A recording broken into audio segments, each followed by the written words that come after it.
Hello and welcome everybody to this video series tutorial talking about how to access Libby and Overdrive. These videos will focus on how to familiarize yourself with Libby and Overdrive, how to log in, search for materials, and check them out.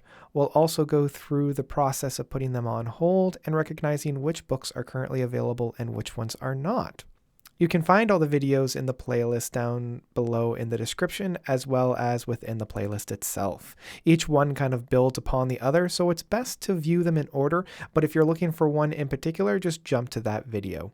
We hope that you enjoy them, and we're going to dive right into the first video, which is how to actually sign in and access Overdrive. Now, the first thing we're going to do is access the web version of Overdrive. In order to do that, we just visit the Midland Public Library, head over to the collections, and click on the ebooks and audiobooks. To access Overdrive, it's just down here on Checkout Pulse. Already you can see that we're on the County of Simcoe. Up here in the URL, it's simcoe.overdrive.com. You can actually access that from any web browser just by clicking in that URL.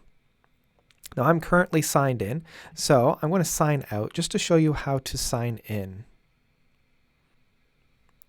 So when you click on Overdrive, this will most likely be your landing page. Go over to the sign in,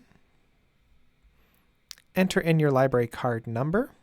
As you see, I've already entered in a number of them, and then enter in the 4-digit PIN that's associated with your card.